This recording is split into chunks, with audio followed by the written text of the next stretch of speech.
We are in our message series on the life of Jesus, the time Jesus spent on the earth as a man on his mission to reconnect man with God, restoring the relationship that we were all created for. And the life of Jesus is documented in 4 books we find in the Bible. These 4 books are collectively referred to as the Gospels. And today we're going to begin in chapter 23 of the Gospel of Luke.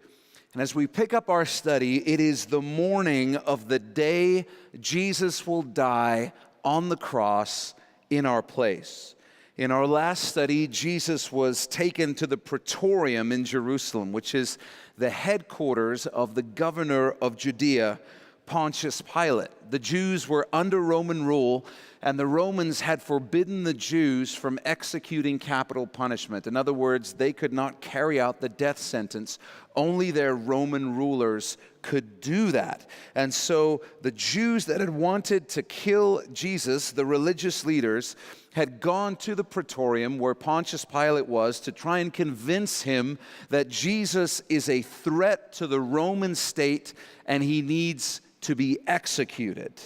And we concluded our last study by seeing Pilate declaring the truth to those Jewish religious leaders who were calling for Jesus' death when Pilate said to them, "I find no fault in this man. I can't execute this guy. He's innocent." Then we're told, but they were the more fierce, saying, "He stirs up the people, teaching throughout all Judea, beginning from Galilee to this place." In other words, he's a troublemaker. He's going to make trouble for you, Pontius Pilate. You got to execute him. But Pilate, desperate to find a way out of this messy situation, perks up when he hears the word Galilee. And we'll find out why as we dive into the text in Luke 23, verse 6. It says, "When Pilate heard of Galilee, he asked if the man," that's Jesus, "were a Galilean. And as soon as he knew that he belonged to Herod's jurisdiction, he sent him to Herod, who was also in Jerusalem at that time." So as we mentioned last week, hanging over Pilate at this time is an immense amount of political pressure. He's had some mess-ups and issues that have caused him to be placed on a short leash with Rome, because the way that Rome expects you to rule their territory is no uprisings, no riots, no incidents. So the more of those that happen, the worse your job performance is if you are the governor. And he's in the place now where one more riot, one more little rebellion in his territory would most likely mean the end of his career. So when he hears that this Jesus is from Herod's territory up north in Israel, in Galilee, he's thrilled, because for him, he's thinking, this is how I can get rid of this whole Jesus problematic situation. And wouldn't you know it, it's the Feast of Passover, so Herod's actually in Jerusalem too right now. Send him across town to Herod. This Herod is Herod Antipas is his full name. He's the tetrarch, that's his title, of Galilee and Perea. Basically, he's the governor of the northern region of Israel. He's half Samaritan, half Edomite. And the reason you know his name is because he comes from one of the most wicked families in history. The more you get around the Bible and the Gospels, you'll find the Herods are always doing terrible, terrible things. This Herod had recently had John the Baptist, the man that Jesus called the greatest man who ever lived born of woman. That's what Jesus called John the Baptist. Herod had had him imprisoned because John had had the nerve to call Herod out on his crazy, wild immorality around his marriage. And ultimately, he had John beheaded so that he himself wouldn't be embarrassed at a party. Herod's in Jerusalem for the same reason Pilate is, which is to keep a close watch on the Passover celebrations and make sure that all the Jewish nationalism around this holiday doesn't overflow into some sort of rebellion. Verse 8, "Now when Herod saw Jesus," so Jesus is now before Herod, "he was exceedingly glad, for he had desired for a long time to see him, because he had heard many things about him, and he hoped to see some miracle done by him." Herod was well acquainted with Jewish law, custom, and even their scriptures, and he had heard about this Jesus, who some said was the reincarnation of the prophet Elijah or some other old prophet. Some people were even saying that this Jesus was John the Baptist returned from the dead. Being the one responsible for John's murder, Herod was curious to talk to this Jesus for himself, but not out of any genuine desire to seek the truth or anything like that. He just wanted to satisfy his curiosity, and he actually hoped to see Jesus do some sort of miracle. But the way that you would hope to see a great magician perform an amazing illusion, he wants to be entertained by this Jesus. Verse 9, then he, Herod, questioned him, that's Jesus, with many words. Underline this, but he answered him nothing. While Jesus barely spoke to his other accusers, Annas, Caiaphas, and Pilate, Herod is the only one to whom Jesus will say not a single word, not one word. You may recall earlier in his ministry, Jesus declared that he never said anything unless his Father in heaven told him to say it. So apparently, if Jesus is saying nothing to Herod, it's because God has nothing to say to Herod. It seems that Herod, by this point, has passed the spiritual point of no return. It's called blaspheming the Holy Spirit. He had heard truth clearly from John the Baptist and had chosen to silence the voice of God by murdering John instead of listening to him. Herod had hardened his heart so many times and to such an extreme degree that he would never be saved. And at this point, he's out of opportunities. And so Jesus has nothing to say to him. You see, Herod isn't the one judging Jesus. Jesus is the one judging Herod. It's a serious and sobering reminder that when Jesus speaks to us, when God reveals truth to us through somebody, we should listen because we don't know if he's going to speak again. So what do you do if God has gone silent in your life and you're thinking, what if he's never going to speak to me again? You need to ask yourself, what was the last thing I heard Jesus saying to me? What was the last issue he raised? Because sometimes Jesus will address an issue in our lives and we'll say, nope, not going to deal with that now. And then months go by and we suddenly realize, it seems like forever since I've heard from the Lord.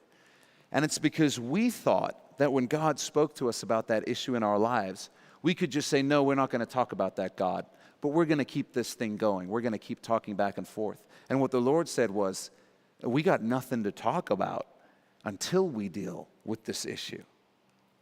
And so if you feel like God has gone silent in your life, I encourage you to spend some time pondering the question, what was the last thing you heard him say to you? When was the last time you felt him speak to you? Go back and make sure that you've responded to what God has told you. Because often God will not reveal any further truth till you respond to the truth that he's already revealed to you. So write this down.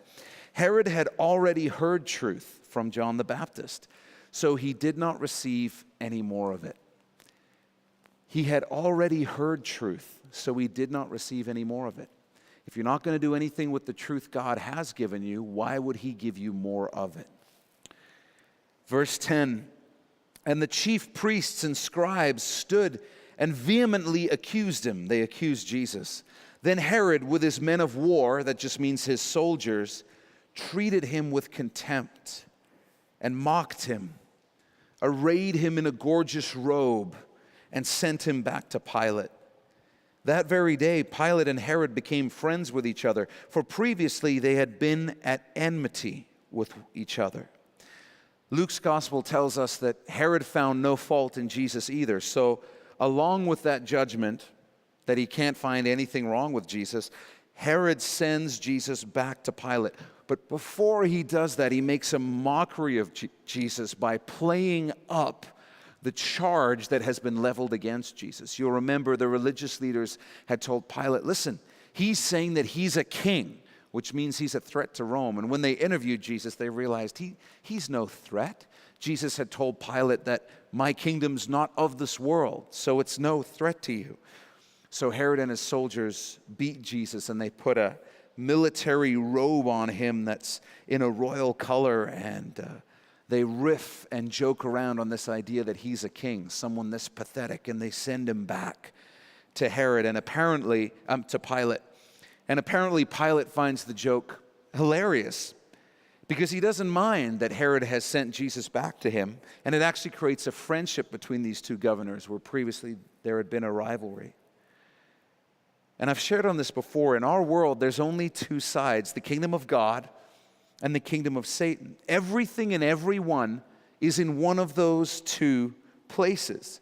And it's amazing to see the groups of people who will come together over their common hatred of Jesus. People who you think have nothing in common, who would even be opposed to each other, will end up partnering up on things because they both hate Jesus. I'll just give you one example. I've shared before how absurd it is that in our culture, liberal, militant feminists are often among the most staunch defenders of Islam. So whenever there's a rally, watch out for Islamophobia, they're going to be there, staunch feminists, which makes no sense because Islam is an incredibly oppressive religious system towards women, and all you have to do is go and look at countries that are ruled by Islamic governments, and the examples are everywhere. And so you look at it and you think, well, if you're a feminist, wouldn't you be opposed to Islam on principle? You know, since women aren't even allowed to show their faces, they can't show any part of their skin, even their ankles. The husband can beat his wife if she refuses to have sex with him. Wouldn't you be opposed to that system of religion? But they're not, because there's only ultimately two systems at work in the world. There's the kingdom of God and the kingdom of Satan.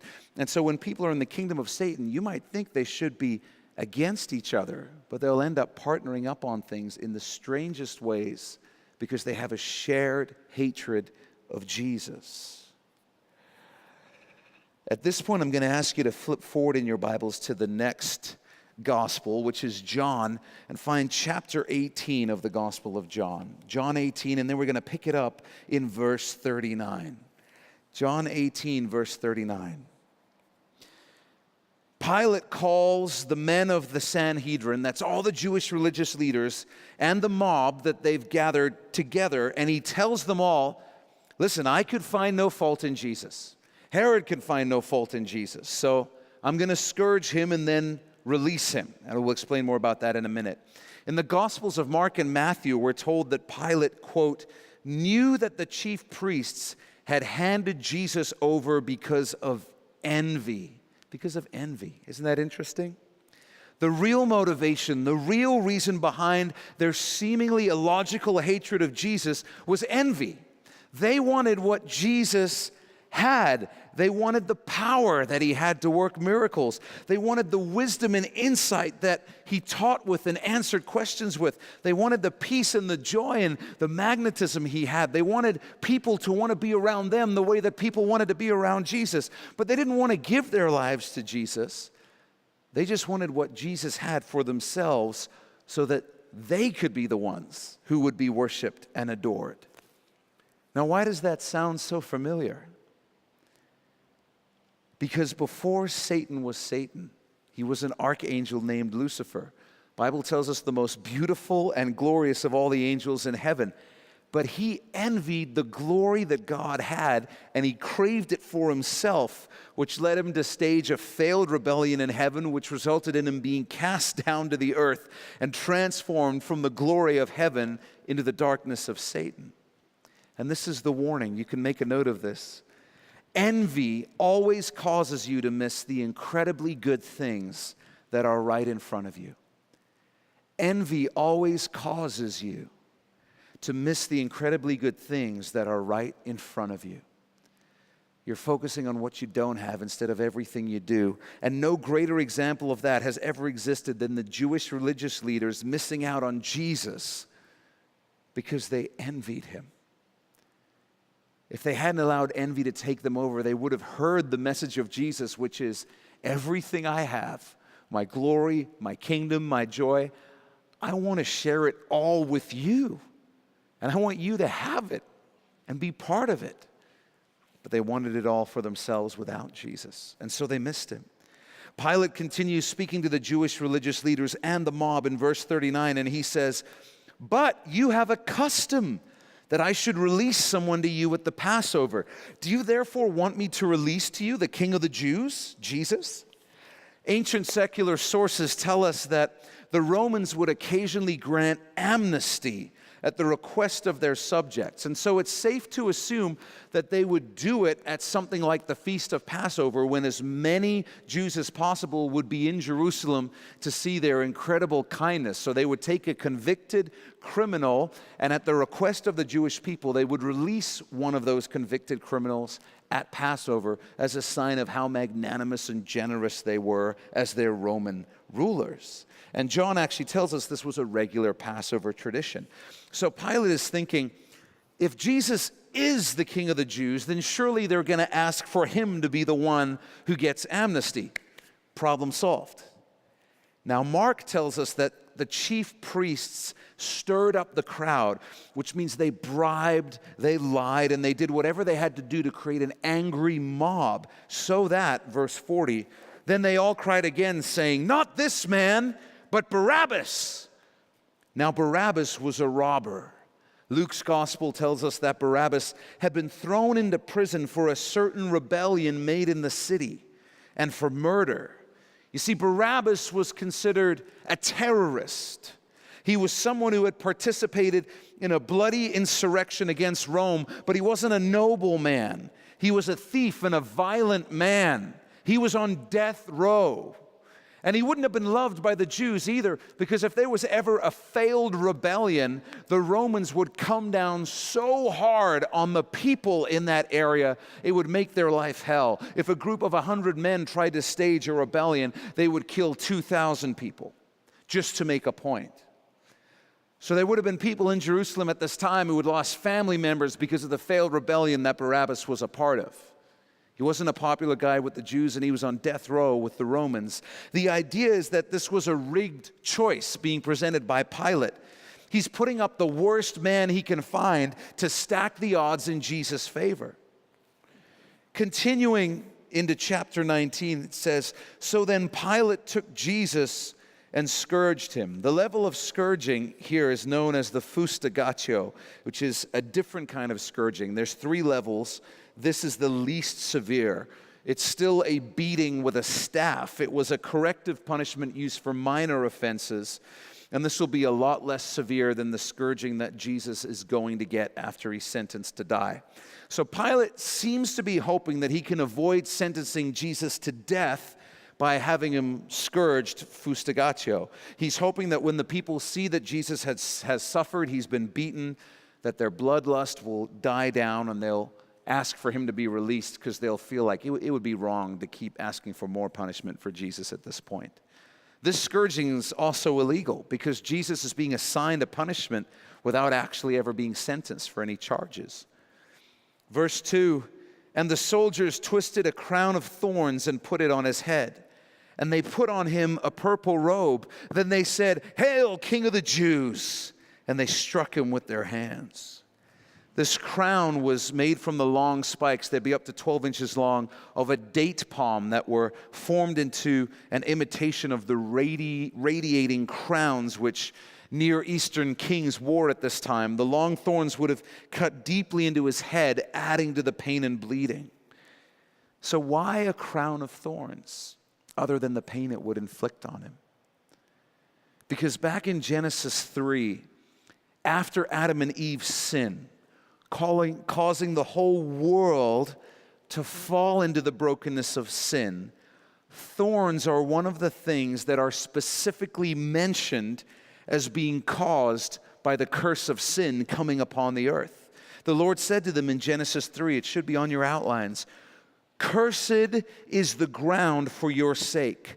In toil you shall eat of it all the days of your life.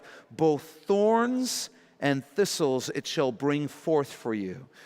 So the picture symbolically and spiritually is Jesus wearing the curse of sin upon his head in the form of the crown of thorns. So write this down.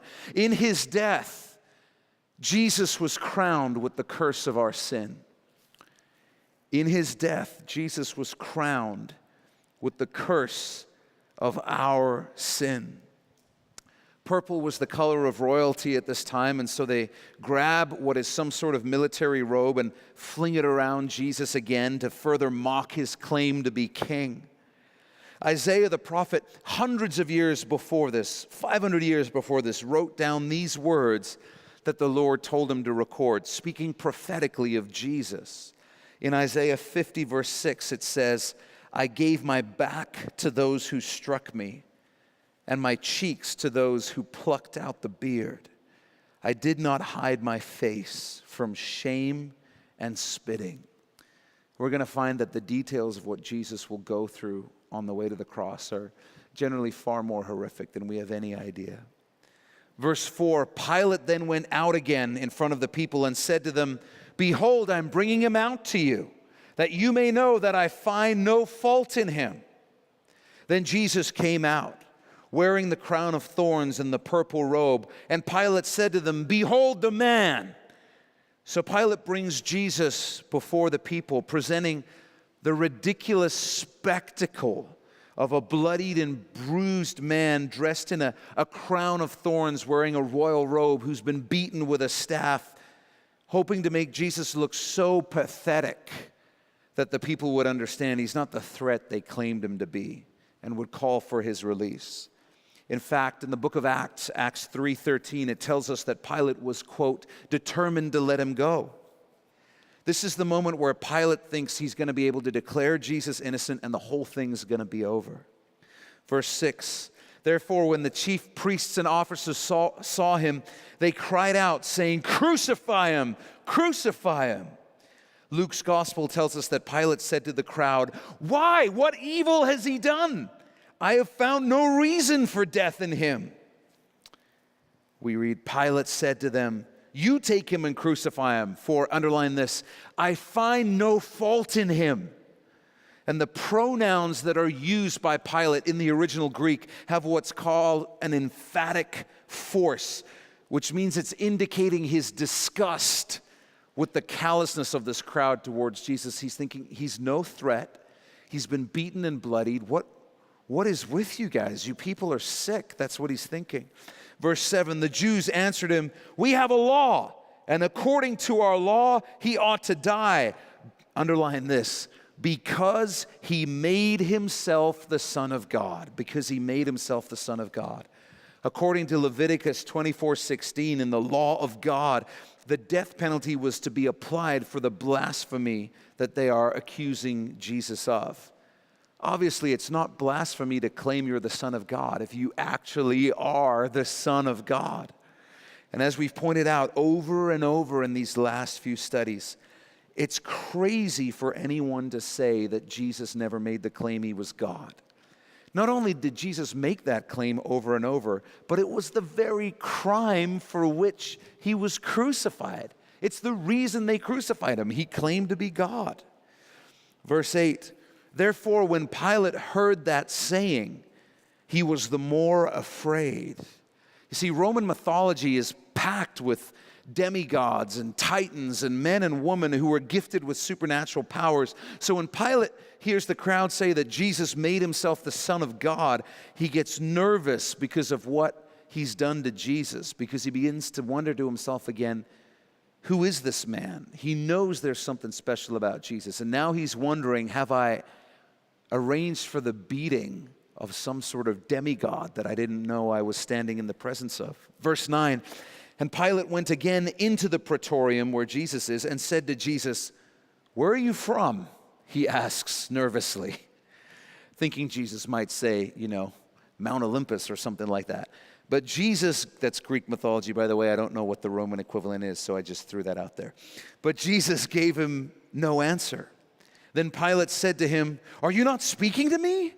Do you not know that I have power to crucify you and power to release you? Jesus answered, underline this whole answer from Jesus. This is profound. Jesus answered, You could have no power at all against me unless it had been given to you from above. What a timely word this is at all times for us as Christians living in this world. You could have no power at all against me unless it had been given you from above. Our world is rife with wicked conspiracies, plans to stir up violence and hatred, schemes to destroy every shred of morality in the name of personal freedom, plots to start new wars, using technology to create a real-life Big Brother surveillance state. So why don't we build bunkers? Why don't we just start a commune in the middle of nowhere? Some of you are like, that's a great idea. I'm in. Well, firstly, because Jesus told us to live as salt and light in the world. And you can't be light to anybody if you're living somewhere where nobody can even see you. But the reason we don't do that is also because there is no evil at work in the world today that God is not allowing to take place. That's a heavy statement. There's no evil at work in the world today that God is not allowing and permitting to take place. You see, we're in a season of time where man is using his free will to perpetuate all kinds of wickedness and evil. And God is allowing it to a degree, because without free will, you cannot have real love. Love requires a choice, and we're living in this incredibly special season of time as people on the earth where God is giving us the free will opportunity to love Him or to pursue evil. And the reason we don't freak out over the direction the world is headed is because the words that Jesus spoke to Pilate are still true today. You would have no power to do anything unless it were given to you by God. Those words are true for Justin Trudeau. They're true for Donald Trump. They're true for Kim Jong-un. They're true for all world governments. They're true for every major corporation. And they're true for whatever secret power brokers may exist in the shadows and be pulling the strings behind the curtain. You could have no power at all unless it had been given you from above. Judas thought he had an angle to benefit himself. Peter was thinking, I've got to defend Jesus. Where's my computer? I've got a lot of work to do on my blog. We look back at them and we think, why didn't they just trust Jesus and the things that He told them about the future? I think in heaven they look down at us and wonder, why don't they just trust Jesus and the things He has said to them about His plans for the future? Why are there Christians freaking out about things going on in the world? You could have no power at all unless it had been given you from above. So something we know, but that we need to remember in our lives, write this down, very simple. God is sovereign over all things, and all things will ultimately accomplish His purposes. God is sovereign over all things, and all things will ultimately accomplish His purposes. People think they're taking power. People think they're the ones making decisions. One of my favorite verses, a man makes his plans, but the will of the Lord prevails. Jesus continues speaking to Pilate and says, therefore the one who delivered me to you has the greater sin. This could be referring either to Judas or Caiaphas, but most likely Caiaphas because he instigated the whole plot against Jesus and had so much revelation about who Jesus was. Heard Jesus speak so many times. These religious leaders bore an even greater degree of guilt than Pilate did, who was encountering Jesus for the first time this day. Verse 12, from then on, Pilate sought to release him. I find it so interesting that Pilate's response after Jesus says to him, think about this, he's the ruler of Judea. He tells Jesus, don't you know I have the power to kill you or set you free? Jesus looks him in the eyes and says, you could have no power at all unless it had been given you from above. And the response to Pilate isn't, who do you think you're talking to? It's not, bam, how dare you, Jesus? The response from Pilate is, from then on, Pilate sought to release him, which means when Jesus said that to him, Pilate believed him. And Pilate knew that Jesus was telling the truth.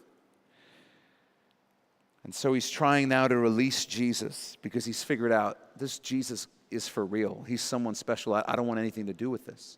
But the Jews cried out, we read, saying, "If you let this man go, you are not Caesar's friend. Whoever makes himself a king speaks against Caesar." You see, they're threatening Pilate by telling him, if you don't crucify Jesus, we'll make sure that word gets back to Rome that you let a man go free who was stirring up trouble against Rome. And as we discussed earlier, that would be something Pilate would not survive politically, or worse, because the Caesar at this time, Caesar Tiberius, was infamous for his suspicious personality and ruthless punishments. Verse 13, when Pilate therefore heard that saying, he brought Jesus out and sat down in the judgment seat in a place that is called the Pavement, but in Hebrew, Gabbatha. When Pilate hears the crowd's threats to tattle to Rome, he's filled with fear. He shifts into self-preservation mode and sits down in the official judgment seat to render the verdict against Jesus. What a staggering spectacle this is when you think about this. A man, Pilate, rendering judgment against the one who will one day judge him in eternity. It's mind-blowing. Matthew's gospel tells us, while he, Pilate, was sitting on the judgment seat, his wife sent a message saying, "Have nothing to do with that just man, for I have suffered many things today in a dream because of him." Historians tell us that Pilate's wife had converted to Judaism.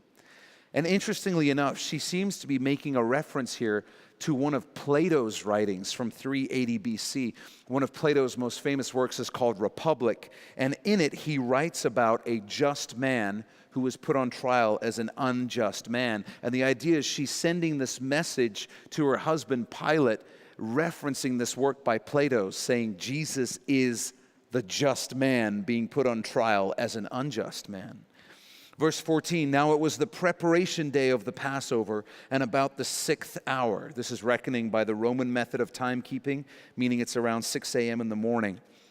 And Pilate, he said to the Jews, "Behold your king." Again, bringing Jesus out.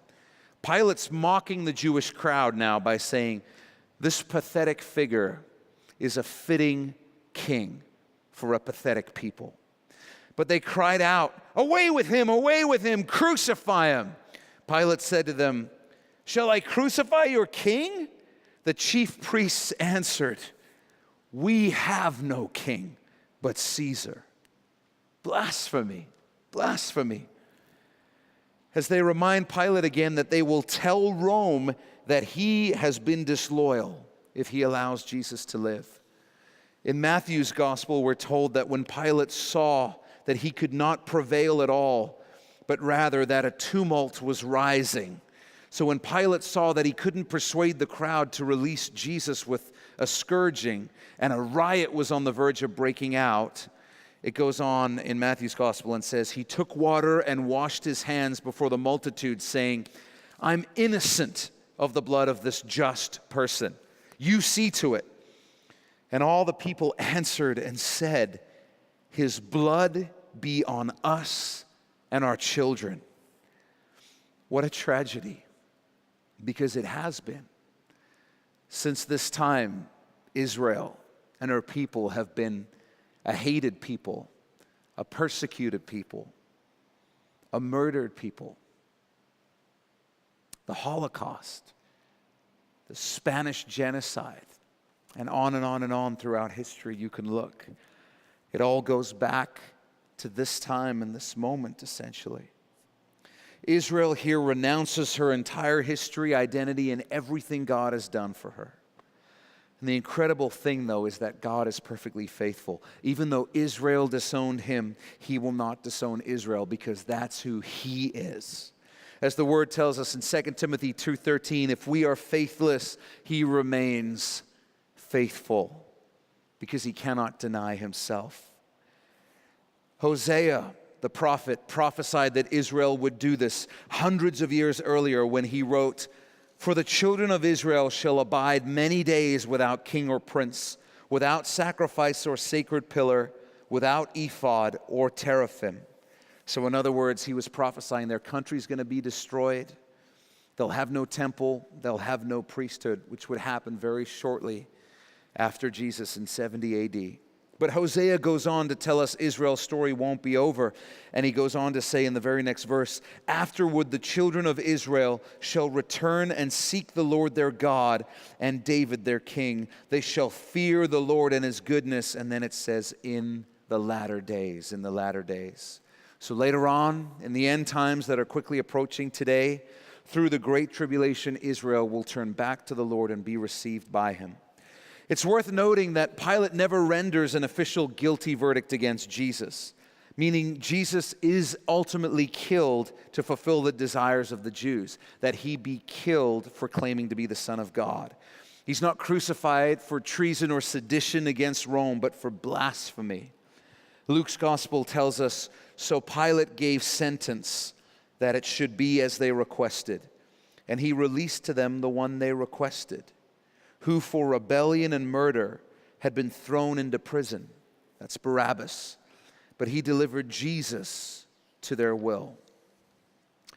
And that's as far as we're going to go today in our timeline of events. But before we wrap up, I want us to take a closer look at two people that we encountered in the text today. The first is Pilate. And I want you to notice this. Pilate desperately wanted to find a way to remain neutral. He knew Jesus was innocent. More than that, he recognized that Jesus was special and that Jesus had, in his own words, no fault. But he was afraid of what it would cost him if he sided with Jesus, if he stood with Jesus. It would have meant the end of his political career. It would have cost him wealth, prestige, power, reputation, friendships, connections. It would have cost him dearly. And so Pilate frantically searched for a way to remain neutral on the issue of Jesus, a way to not become an enemy of Jesus, but also a way that wouldn't cost him anything. And he tried by washing his hands, literally and figuratively, of the situation, saying, I'm not making a decision. I'm leaving this in other people's hands. It's all going to work out in the end. But what do we know? And what do we see?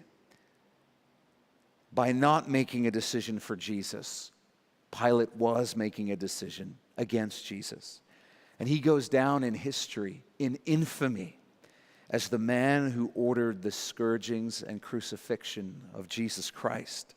By not making a decision for Jesus, Pilate lined up with the enemies of Jesus. And many people will attempt the same thing that Pilate did, to remain neutral on the subject of Jesus. That's what people are doing when they say things like, no, I'm with you, man. Jesus was a great teacher. Or, yeah, Jesus was a good man, an exceptionally good man. Jesus was a spiritual messenger who came to teach us how to love each other in a greater way. The problem with that approach is that Jesus made claims about himself that are a lot more spectacular than that. Jesus made claims that force every single one of us to make a decision about who he really is. Jesus claimed to be God in the flesh. Muhammad didn't make that claim. The Buddha didn't make that claim. Confucius, the Tao, didn't make that claim. Jesus said he was God in the flesh. He also claimed he was the only way to heaven, the only way to a relationship with God. And in case you were confused, he also said that all other teachings, all other teachers, all other religions, all other systems of belief are, in the words of Jesus, thieves and robbers. See, Jesus doesn't let you off the hook by just saying he was a good man or a great teacher. Every single one of us is forced into a decision. Was Jesus lying? Was he crazy? Or was he telling the truth? But there's no room for this good man, good teacher business. Jesus doesn't give us that option. And by not making a decision, we're not staying neutral. Like Pilate, not making a decision for Jesus is making a decision against Jesus. When push comes to shove, everybody, every single one of us, bows down and serves something. And when Pilate was forced to bow to something, he bowed to the pressure of people and his love of wealth, power, and prestige. He wasn't ready to give up the throne in his life to Jesus. He still wanted to be his own God and call the shots for himself. There's only two sides. There's no neutral position. And we, like Pilate, will be forever known, forever defined by the decision we make about Jesus. Right now, every single one of us has made a decision about Jesus. Nobody's neutral. So which side are you on? You're on one of those sides. I'm with Jesus, the one who gives life and peace and joy and hope and healing and eternal life. I hope you're with him too. Write this down. We, like Pilate, will be forever known for the decision we make about Jesus. Like Pilate, we'll be forever known for the decision we make about Jesus. And if you haven't made a decision for Jesus, we're going to give you a chance to do that at the end of this message. The second person I want us to look more closely at is this cat Barabbas. When you read the gospel accounts, at first it can seem like the only reason Barabbas is in there is to highlight just how evil the enemies of Jesus are, that they would want such a terrible man released rather than the perfect, innocent Son of God, Jesus. But there's much, much, much more going on here. You see, Pilate, desperately trying to find a way to remain neutral, tries to take advantage of this tradition of granting amnesty, freedom to a Jewish prisoner over the feast of Passover. And he knows that the only real other candidates are terrible, terrible people. And so he's trying to rig the game by putting Jesus up against these other crazy options. The most prominent of them is Barabbas. He's a thug, he's a hooligan, a man without morals. And so the decision that's presented to the crowd is who do you want? And the only real options are Jesus or Barabbas. Jesus is being charged by the Jews with blasphemy. You want to talk about blasphemy? This scene is blasphemy. The perfect, blameless, innocent Son of God on the one hand, and a wicked man who's deserving of death on the other. And Pilate is saying to the people, who should go free? Who do you want? Everything about this scene is wrong. It's all wrong. How can this be happening? But it gets worse when they're asked to choose between Jesus, who heals, restores, and sets free and delivers. When they're asked to choose between that Jesus and an evil and wicked man, the people cry out, "Give us Barabbas. Give us Barabbas." Why? What? Maybe you've heard the story and pictured it in your mind. Maybe you've seen a movie that depicted this moment, and the part that's clear to us and the part that we can all visualize, even though it may not have gone down like this, Barabbas might not have ever been brought before the people, but in the movies he always is, right? The part we can visualize always is Pilate with Jesus on one hand and Barabbas on the other hand, and the crowd screaming, "Give us Barabbas!" But there's two scenes that I believe happened that are never shown in those movies. The first scene is the camera that's not on Jesus as the crowd answers Pilate by shouting, "Give us Barabbas!"